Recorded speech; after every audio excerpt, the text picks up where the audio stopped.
दोस्तों, नसीरुद्दीन शाह और इनका पूरा परिवार अगर पागलों की लिस्ट में रख दिया जाए, आगरा की जेल में डाल दिया जाए, तो कोई गलत बात नहीं होगी। ये पूरा का पूरा परिवार ही पागल हो चुका है। नसीरुद्दीन शाह को इंडिया में रहने से डर लगता है और इनके दादा जो थे ये अंग्रेजों के लिए लड़े थे, मतलब अंग्रेजों की टीम में रहकर उनकी सेना में काम कर कर अपने ही देशों के लिए, अपने ही देशवासियों के लिए लड़े थे। उन पर गोलियां चलवाई थी, तलवारें चलवाई थी। ये बात खुद नसीरुद्दीन शाह ने अपनी बायोग्राफी में कही थी। इन्हें तो इंडिया में डर लगता है, लेकिन इनकी पत्नी जो है ये कहती हैं कि हिंदू धर्म जो है वो नैरो माइंडेड है, ये पीछे ढकेलता है औरतों को। इनका ये कहना है कि मैं क्या पागल औरत हूँ जो विधवा होने से डरूं? विधवा होना फक्र की बात है भाई, मैं क्यों डरूं? और इसके लिए मैं क्यों करवा चौथ का व्रत रखूं? करवा चौथ का व्रत रखने वाली औरतें बेवकूफ़ होती हैं। ये रूढ़िवादी सोच है 2021 की महिलाओं की, जो समाज को पीछे ढकेलती है। ये वो औरतें हैं जो उसी दौर में जी रही हैं। हर दौर में औरतों को दबा कर रखा जाता है, और ये करवा चौथ का व्रत रखना ये औरतों को दबा कर रखता है। रूढ़िवादी सोच है, बहुत ही संकुचित सोच है।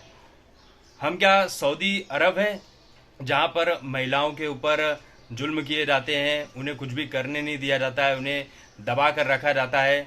हर समाज में इस तरह के लोग हैं जो औरतों को दबा कर रखना चाहते हैं ताकि वो उनसे ऊपर उठ सकें। इस तरह की ये बातें कर रही हैं। इनका सीधे सीधे तौर पर ये कहना है कि भाई, जो भी समाज में औरतों को दबाने की कोशिश करता है वो सही चीज़ नहीं है। जबकि ये जिस धर्म से आती हैं, पहली बात तो लोगों ने इनसे गलत सवाल ही पूछ लिया कि तुम करवा चौथ का व्रत रखती हो क्या? तो लोगों को पता होना चाहिए कि भाई अब वो हिंदू धर्म में नहीं है, वो मुस्लिम धर्म में है, और मुस्लिम धर्म में करवा चौथ का व्रत नहीं रखा जाता है। तो ये लोग बेवकूफ़ लोग हैं जो ऐसी बेवकूफ़ लेडी से पूछ रहे हैं कि तुम करवा चौथ का व्रत रखती हो क्या? भाई वो मुस्लिम धर्म से है, वो करवा चौथ का व्रत क्यों रखेगी?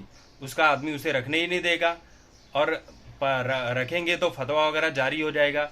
और हिंदू धर्म के ऊपर अटैक करना बहुत इजी है, ये रत्ना पाठक शाह ने भी जता दिया है। पहली बात, जिस धर्म में हो तुम दो दो सरनेम लेकर क्यों घूमते हो? करीना कपूर खान, रत्ना पाठक शाह, एक ही लेके घूमो ना। जिस धर्म में गई हो शादी करके उसी को लेकर आगे बढ़ो। ऐसा नहीं करते, क्योंकि इससे इनकी पहचान खत्म हो जाती है। रत्ना शाह, करीना खान, कोई पूछेगा ही नहीं। तो ये पूरे सरनेम के साथ जीना पसंद करते हैं। लेकिन जिस धर्म से ये पैदा हुए हैं उस धर्म के ऊपर गलत बात बोलने में इनको ज़रा सा भी संकोच नहीं होता है। जबकि बहुत सारी ऐसी चीज़ें हैं जो ये बोल सकती हैं। अभी कहने को बहुत कुछ बोल सकते हैं, लेकिन वही बात है कि भाई क्या हो रहा है आजकल देख ही रहे हैं आप कुछ। तो बोलना ना बोलने से ही बेहतर है कि कुछ बोलो ही मत।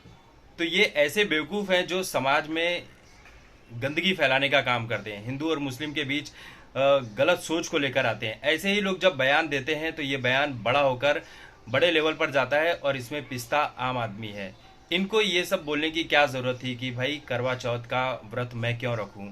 मैं विधवा होना पसंद करूंगी, लेकिन अपने पति की लंबी उम्र की कामना नहीं करना चाहूँगी, और मैं खुलकर जीना चाहूँगी विधवा होकर।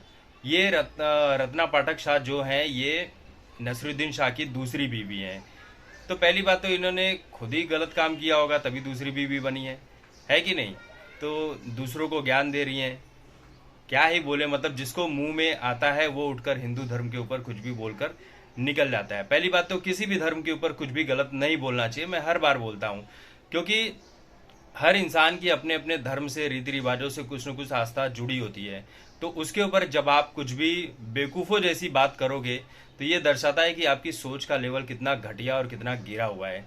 आप सीधे सीधे बोल दो कि भाई मैं नहीं रखती करवा चौथ का व्रत।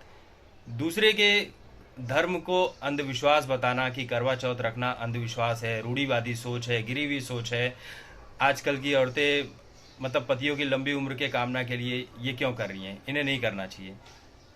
तो कुछ बोल नहीं सकते। ये लोग दिमाग से दूर हो चुके हैं। कोई इतना दूर हो चुका है कि कपड़े उतार कर बीच सड़क पर घूम रहा है, कोई इस तरह की बातें कर रहा है। किसी को डर लगता है इंडिया में। तो ये 2014 के बाद ही सब कुछ बदल गया है। 2014 के पहले इन्हें मलाई खाने को मिलती थी, बॉलीवुड वालों को पैसे मिलते थे फिल्में बनाने के लिए, तो सब कुछ ठीक था। अब सब बंद हो गया है, तो पीड़ा तो कहीं न कहीं से होगी।